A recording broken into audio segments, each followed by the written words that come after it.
প্রিয় দর্শক, RTV আয়োজিত অক্ষরের গল্প অনুষ্ঠানে আপনাদের সকলকে স্বাগত জানাই।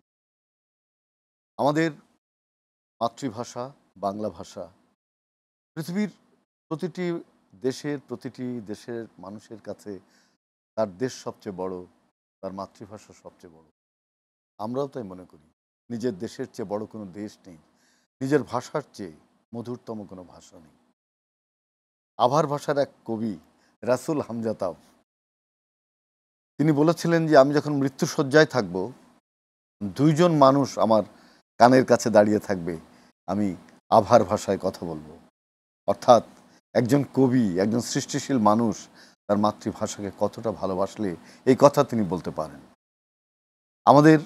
আমরা যে ভাষা উচ্চারণ করে, যে বর্ণ দিয়ে আমরা লিখি, যে অক্ষর সাজাই, তা রক্তে ধোয়া। পৃথিবীর আর কোনো জাতির অক্ষর এত রক্ত দিয়ে ধোয়া কিনা আমি জানি না। শুধু দর্শক, আজকে আমাদের আয়োজনে আছেন দেশের প্রখ্যাত সঙ্গীত শিল্পী, গীতি কবি, সুরকার, গবেষক, আমাদের সকলের প্রিয় হায়দার হোসেন। কেমন আছেন হায়দার ভাই? আলহামদুলিল্লাহ, ভালো আছি। গণ অভ্যুত্থানের ভেতর দিয়ে একটা পরিবর্তন এলো। এর আগে আরেকটা পরিবর্তন হয়েছিল, তখনও আপনি মানুষের জন্য গান লিখেছিলেন এবং সে গান যথেষ্ট সমাদৃত হয়েছিল।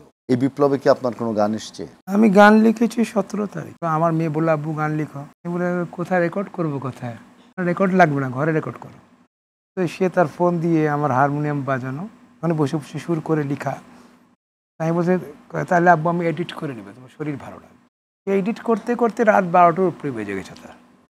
ঠিক যখন সে অনলাইনে যাবে, তখন অনলাইন সব কাট অফ হয়ে গেছে, আর দিতে পারেনি। কিন্তু সেটা দিয়েছি আমি, যখন অনেক রিকোয়েস্ট করেছে সেটা আমি পরে দিয়েছি আমার ফেসবুকে। আমাদের এই যে বিপ্লব সংগঠিত হলো ছাত্র জনতার, ব্যাপকভাবে গিয়েছে রাস্তায় রাস্তায় আমাদের জাতীয় কবি কাজী নজরুল ইসলামের গান। অলওয়েজ।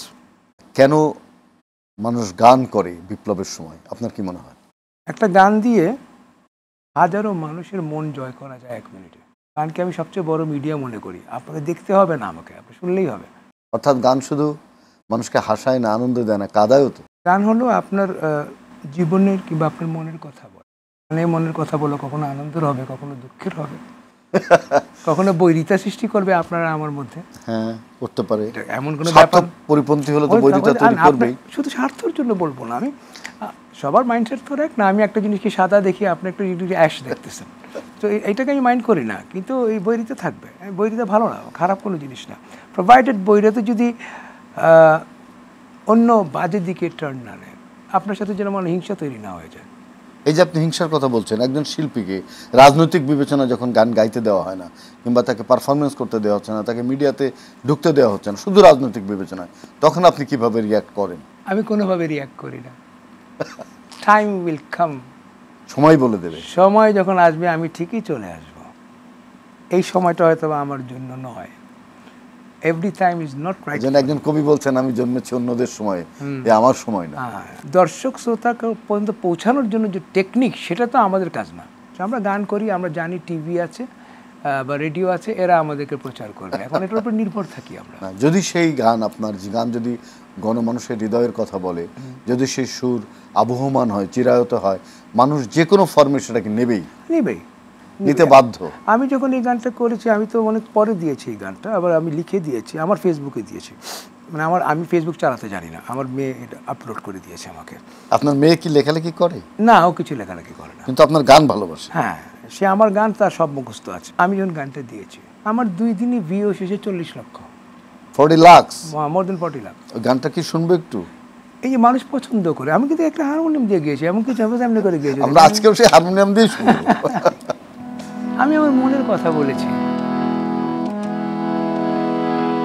আমি দেখতে চাইনি, তবু দেখতে হয়। আমি বলতে চাইনি, তবু বলতে হয়। কত বলে প্রাণ গেলে ঝরে, বিবেক কেমন নির্বাক হয়। এমন কিছু চাইনি আমরা, চেয়েছি মেধার অধিকার। এমন কিছু চাইনি আমরা, চেয়েছি মেধার অধিকার। বলতে তাদের হয় না দ্বিধা, আমরা নাকি রাজাকার।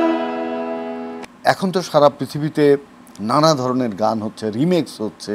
তো আপনি কি মনে করেন যে গানগুলো আপনি করেছেন সেগুলো আবার রিমেক করতে হবে, কিংবা আবার নতুন প্রজন্ম এসে এই গানগুলো অন্য সুরে গাবে, তখন হয়তো আমরা কেউ থাকবো না, কিন্তু তারা হয়তো অন্য সুরে গাইবে, সেই জায়গাটা আপনি কি মনে করেন? ভবিষ্যতে নতুন প্রজন্ম কী টাইপের দুনিয়ায় থাকবে আমি জানি না, আমরা আন্দাজ করে কথা বলতে পারি, তাই না? এখন মনে করেন নৌকা নিয়ে আর গান হওয়ার কথা না, কথা বলছি, কারণ স্পিড বোট চলছে, এটা চলছে, এখন নৌকা দিয়ে গান আস্তে আস্তে করে কমে যাবে। তখন হয়তো ফ্লাইং সসারে উঠবে, তখন তো সসার নিয়ে গান করবে, তখন গাড়ি থাকবে না।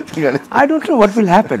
একটা জিনিস আমি বুঝি যে মানুষের মন কিন্তু সমান থাকবে, ওই জায়গাটা যদি আপনি ঠিক থাকেন আপনার গান টিকে গেছে আজীবন। আপনি যেভাবে যে সময় গিয়েছিলেন সেটা যেন অটুট থাকে, সেই জন্য আপনি তো একজন গবেষক, সেই জন্য আপনি কি করে? আমি বিশ্বাস করি যে টিভিতেও এসে অনেক সময় যারা লাইভ প্রোগ্রাম করে মিউজিশিয়ানদেরকে আমি প্রায় বলি, ইচ্ছা মতো মিউজিক বাজাচ্ছ কেন? এই গান তো তুমি কম্পোজিশন করোনি, এই গান কম্পোজিশন করছেন একজন কম্পোজিশন নাম করা একজন মিউজিক ডাইরেক্টর, সেই who has given you right to change that. Yes. আচ্ছা, এই যে বিপ্লবটা হলো, আপনি নিশ্চয়ই জানেন যে কথা না বলতে দেওয়ার যে দুর্বিষহ অবস্থা, তা থেকে আপনি কি ভেতরে প্রস্তুত হচ্ছিলেন যে এই গানটা লিখবেন? সেই 2005-06 আমি গান লিখছি, স্বাধীনতাটাকে খুঁজছি।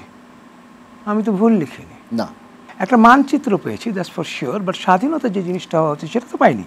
আর আমি এত এগুলি নিয়ে গবেষণা করি না, আমি আসলে লেখা নিয়ে করি। আমি আচ্ছা, একটা কথা জানতে ইচ্ছে করে হায়দার ভাই, যে তরুণরা তো খুব প্রেমের গান, বিরহের গান পছন্দ করে, কিন্তু আপনার অধিকাংশ গান তো দেশ, মাতৃকা, মাতৃভূমি নিয়ে, তারপরেও কেন আপনার গানে এত ক্রেজ? এটা আমি মনে করেছি এবং এটা আমি প্রমাণ পেয়েছি। আমি সচরাচর এই ইয়াং জেনারেশনকে আমি অনেকটা রোবোটিক মনে করতাম, যে এরা তো ওই কম্পিউটার সামনে বসে থাকে আর ঘুমায় না রাত্রেবেলা আর মোবাইল টিপে। এই জেনারেশনের জন্য আমি খুব ওয়ারি করতাম যে এদের হবেটা কি, এদের ভবিষ্যৎ কমিউনিকেশন তো নাই। হ্যাঁ, কিন্তু আমার ক্ষেত্রে ভেঙে গেছে।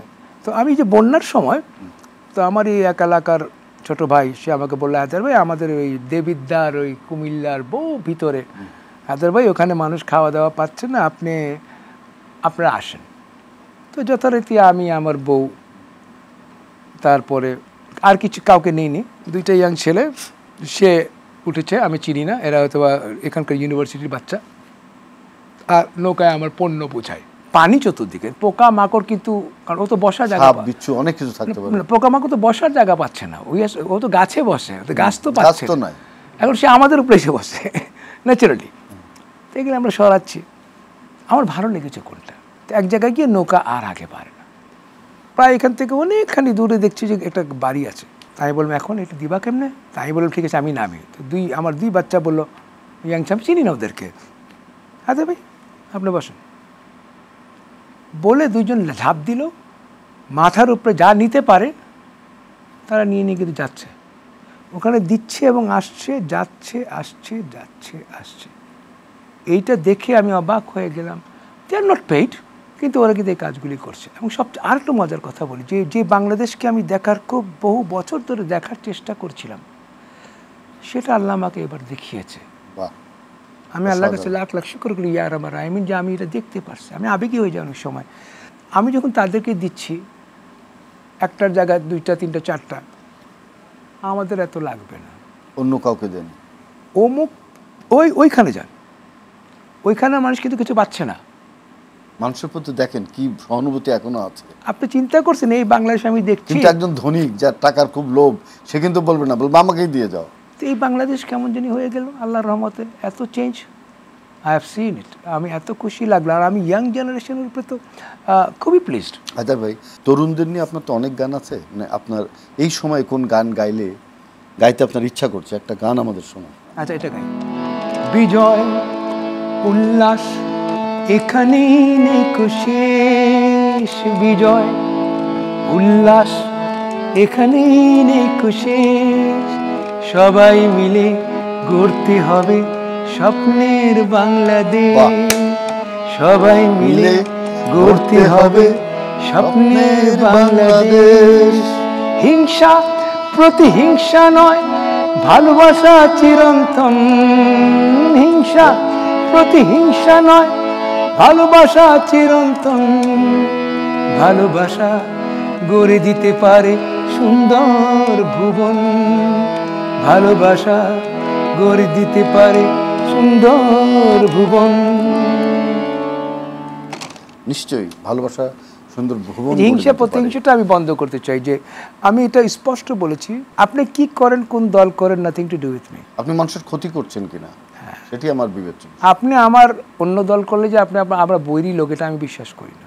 আপনি আপনাকে ইথিক্স আছে, একটা রাইট আছে। আপনি যদি অন্যায় করেন, আমার কথা আছে, কিন্তু অন্যায় যদি না আপনি করেন, যেই হন, শিল্পী হন, যেই হন, আপনি ব্যবসায়ী হন, কিন্তু জাস্ট বিকজ আপনি একটা দল করেন এর জন্য আপনাকে ধরে ফেলতে হবে আমাকে, দিস ইজ ভেরি রং। এটার বিরুদ্ধেই কিন্তু আমি গানটা করেছিলাম, যে হিংসা প্রতিহিংসা ছাড়তে হবে।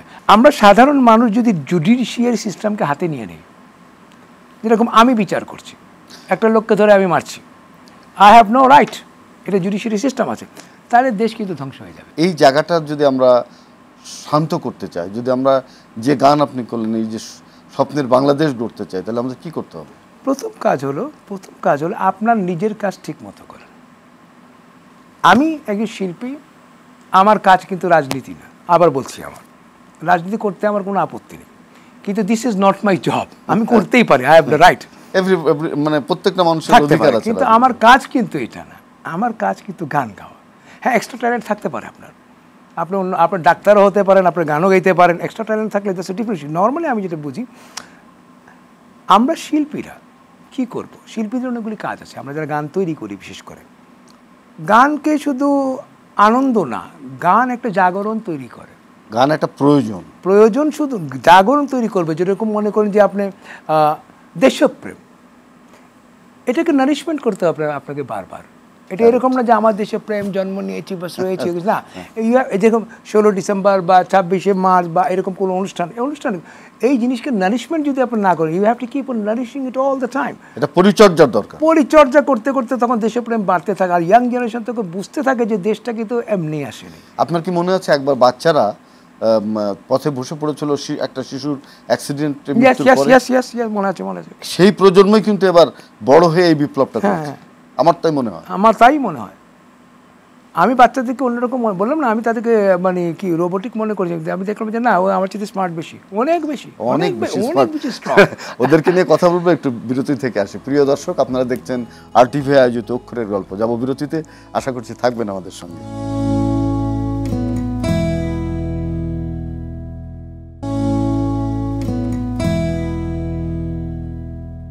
প্রিয় দর্শক, আপনারা দেখছেন RTV আয়োজিত অক্ষরের গল্প। ফিরছি বিরতির পর। আবারও হায়দার হোসেন বলেন। আপনি কথা খুব সুন্দর বলেন।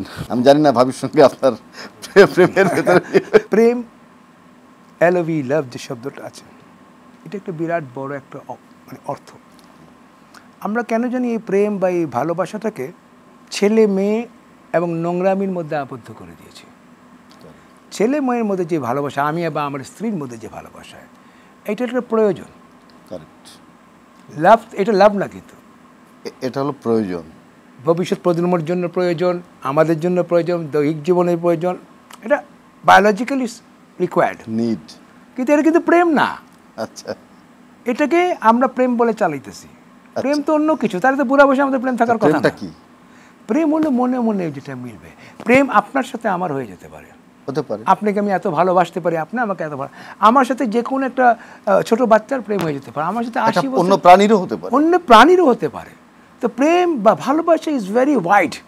এই যে বাচ্চাগুলি আমার সাথে গেছে, আমার সাথে তার অ্যাটাচমেন্ট কী হয়েছে আপনি বুঝেছেন? ভালোবাসা কতটা গ্রো করছে তার প্রতি, তাদের প্রতি আমার, বা ওরা যে আমার প্রতি ভালোবাসা গ্রো করছে। আঙ্কাল দেখো এত অসুস্থ, এখন প্রচণ্ড অসুস্থ ছিল, আপনি আঙ্কাল অসুস্থ হয়ে কিন্তু চলে আসছে মানুষের কাছে, আমাকে আসতে হবে। এই যে কথাটা বললেন যে এই প্রজন্ম অনেক ট্যালেন্ট, এবং আমার মনে হয় যে ওরা যে সেই বাচ্চা বয়স থেকে একটা আন্দোলন করলো, ওরা আরও বড় হয়ে যখন চাকরিতে প্রবেশ করবে, ব্যবসায় প্রবেশ করবে, তখন নিশ্চয়ই আর একটা বিপ্লব করবে। অবশ্যই ঘটবে। সংস্কার কিন্তু হয়নি এখনো, না, এটা প্রক্রিয়া মাত্র আরম্ভ হয়েছে আমার হিসাবে। Don't take it otherwise. আমরা যে জগদ্দল পাথরের মধ্যে থেকে বেরিয়ে এসেছি, আমাদের শরীরটা সে সাদা ঘাসের মতো হয়ে আছে, নিরক্ত, রক্তহীন। হ্যাঁ, এখন আস্তে আস্তে ঠিক করতে হবে। আর এই ঠিক করার জন্য আমার ইয়াং প্রজন্ম তো, নতুন প্রজন্ম তো আছে, এবং আমরা যারা বয়স্ক আছি তাদেরকে একটু গাইড দিতে হবে, আর কিচ্ছু না।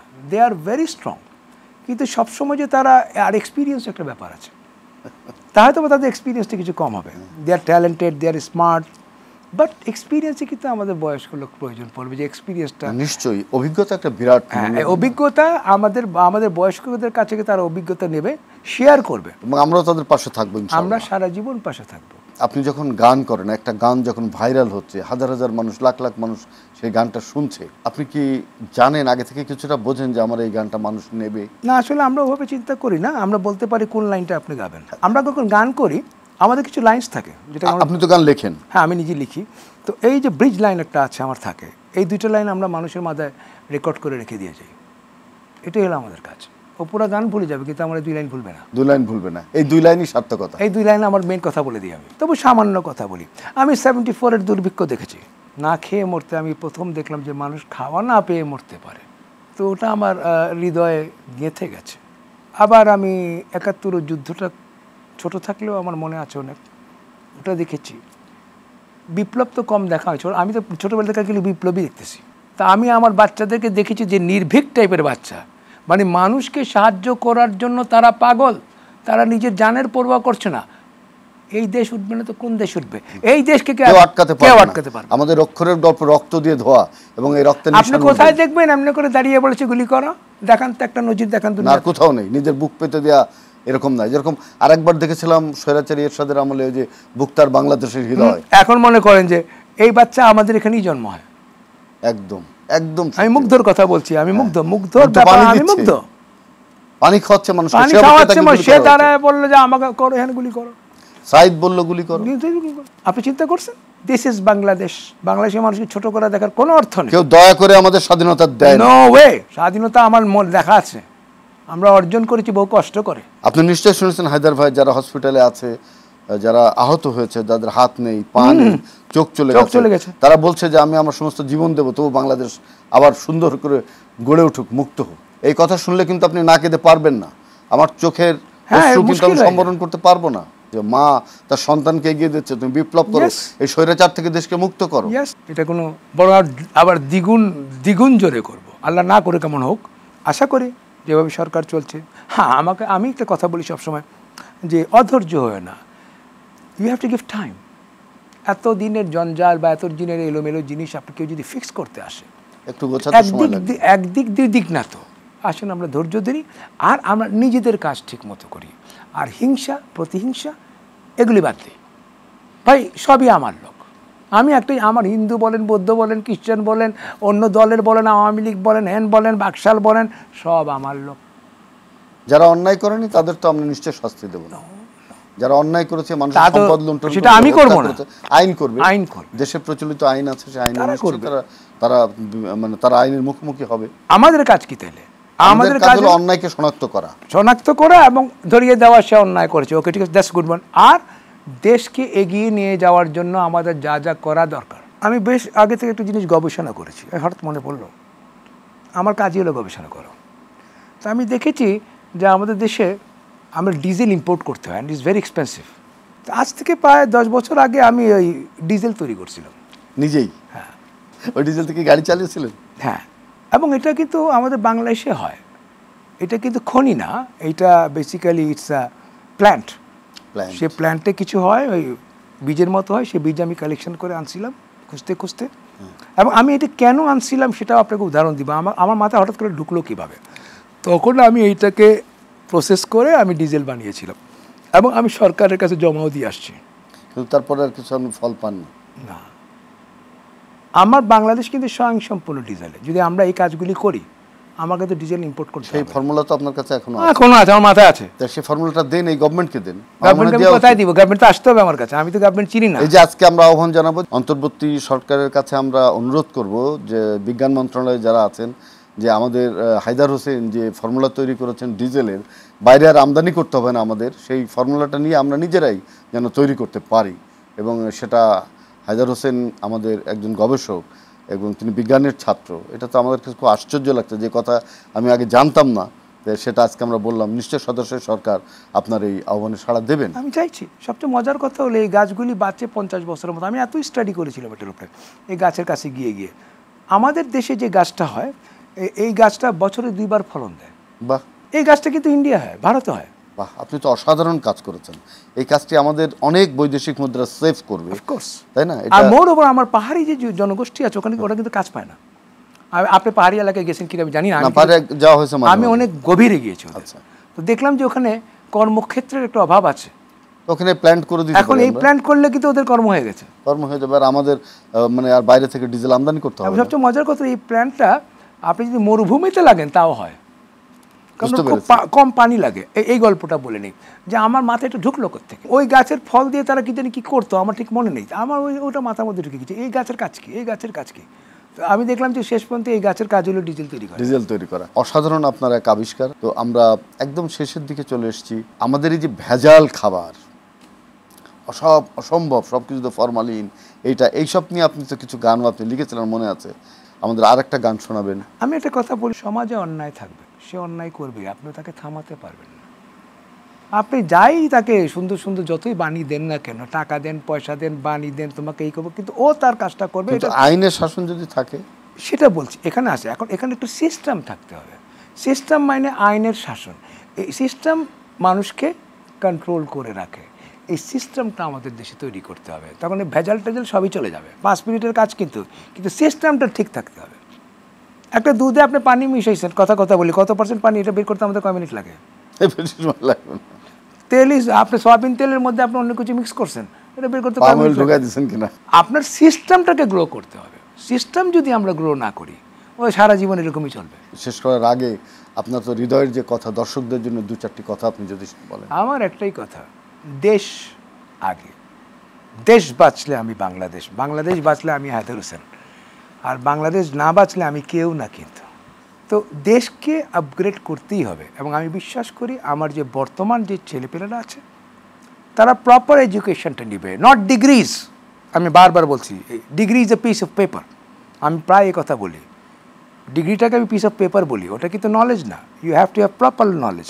আমি শুধু বাচ্চাদেরকে বলবো, তোমরা এই জায়গায় একটু সময় দাও বাবা, তোমরা শুধু পাস করার জন্য আর ফার্স্ট ক্লাস পাওয়ার জন্য লেখাপড়া করো না, তাহলে দরকার নেই, জানার জন্য পড়ো। এবং এতে খুব আনন্দ আছে, আলহামদুলিল্লাহ। অনেক অনেক ধন্যবাদ হায়দার হোসেন, আপনি অনেক সময় দিলেন। এবং আমি মনে করি যে আপনার যে দেশপ্রেম, মানুষের প্রতি আপনার যে মমত্ববোধ, আপনার গানের সুরে, কথায় তা বারবার প্রতিধ্বনিত হয়। আপনার এই জীবদ্দশায় আপনি প্রত্যেকটা দুঃসময় গান করেছেন মানুষের জন্য।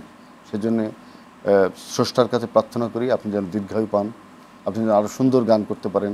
প্রিয় দর্শক, RTV আয়োজিত অক্ষরের গল্প অনুষ্ঠানে আজকে আমরা হায়দার হোসেনকে পেয়েছি। তার দেশপ্রেমের কথা শুনেছি, তার গান এবং গবেষণার কথা শুনেছি। তিনি একজন বিজ্ঞান মনস্ক মানুষ। এই প্রজন্মের প্রতি তার অগাধ বিশ্বাস যে এরাই নির্মাণ করবে নতুন বাংলাদেশ। সবাই ভালো থাকবেন, সুস্থ থাকবেন। তো আমরা একটা গান শুনতে শুনতে শেষ করি। রে পদম রে পমর গানি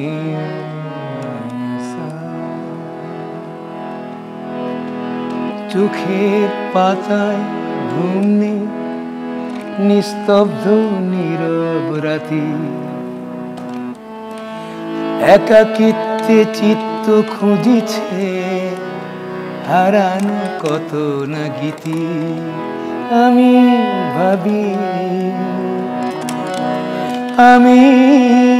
ভাবি সময় বুঝি খুব কাছাকাছি, আমি হব স্মৃতি।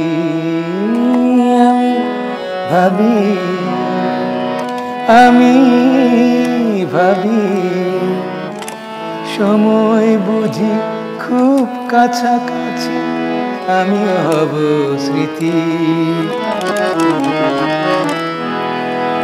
কত প্রাণ ছিল খুব কাছাকাছি, কত প্রিয়, কত কত মান ছিল না, ভেঙে যেত আজও বেশি বেড়ায় স্মৃতিগুলো। আমি ভাবি সময় বুঝি খুব কাছাকাছি, আমি হব স্মৃতি।